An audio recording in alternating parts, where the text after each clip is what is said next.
honestly, just seeing that many men naked is just uncomfortable. It's a lot.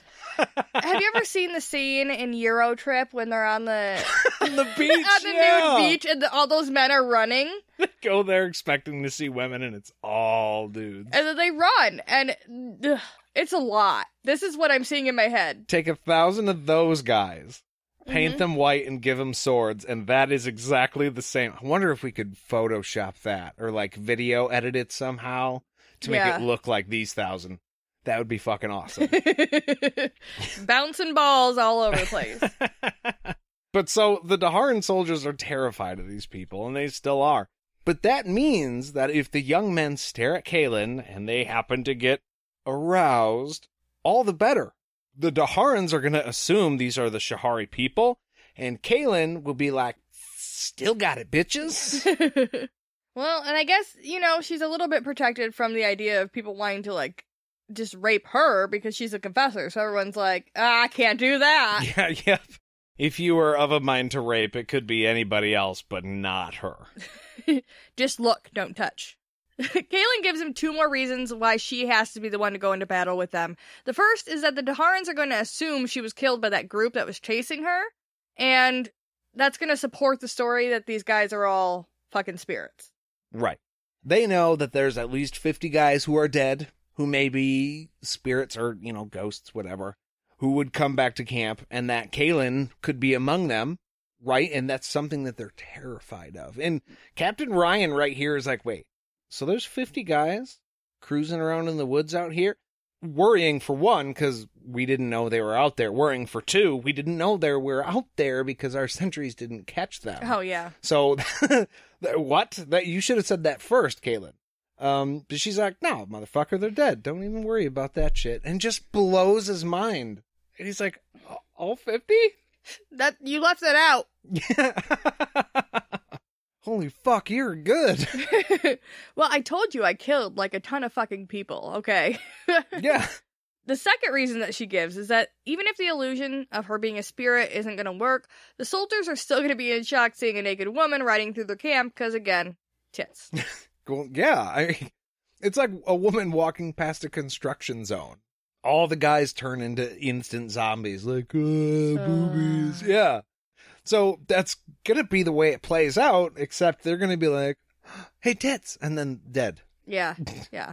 Although I do think the Imperial Army is going to be a little bit less awestruck by the titties than the boy army, because the Imperial Army has been doing all the terrible, like, raping and stuff. So they've seen naked women recently. The boy army has not.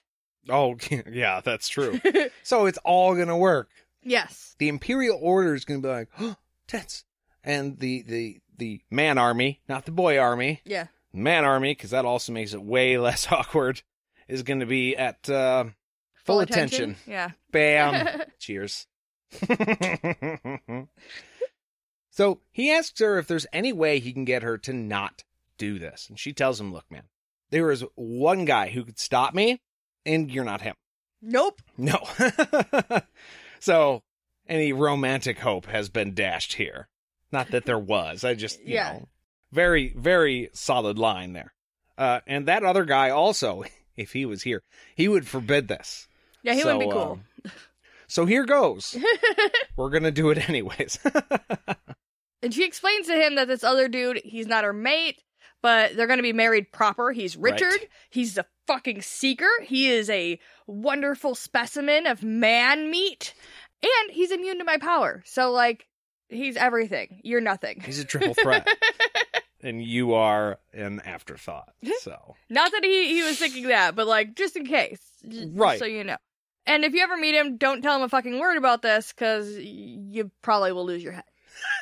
Yeah, he's definitely going to kill you. Just saying. So Captain Ryan, he's resigned to the fact that Kahlan's going in. He's like, all right, man.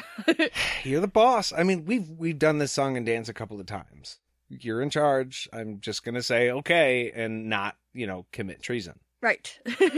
He decides, though, to give her his own sword to take into battle. Because this sword isn't just any sword. It's a sword that was given to him by Prince Harold.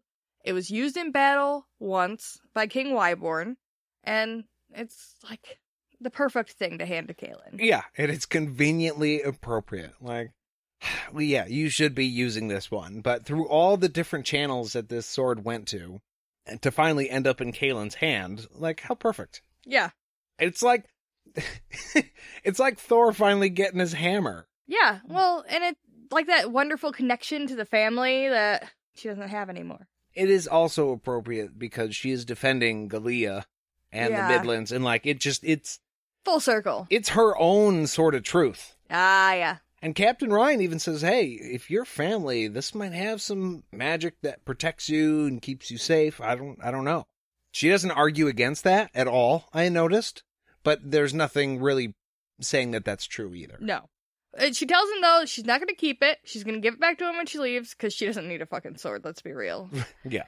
And then, actually, maybe she does. Kahlan probably should have a weapon. I think we have talked about this before. Kahlan should have a goddamn weapon most of the time. She doesn't necessarily need it, but, like, who would turn down a sword? I would carry a sword if I, like, could. After she uses her power, she's, like, helpless. She should have something, at least a dagger to, it's not a bad idea. Stab a bitch.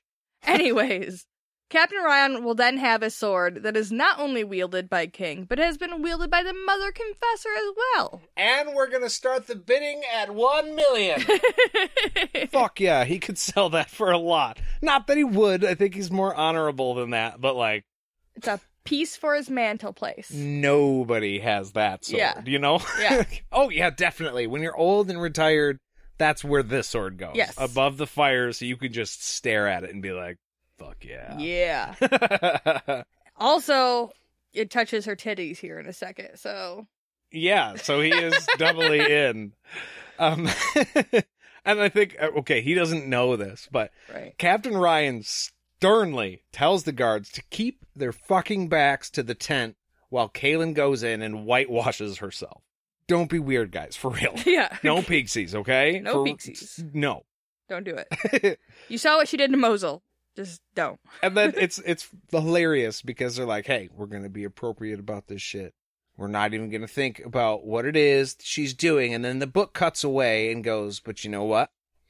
We are. Yeah, we can peek on her. Inside the tent, Kahlan eases herself with the sword into the silky, smooth water, her breasts feeling buoyant in the milky pool. So Terry can be weird, but nobody else can.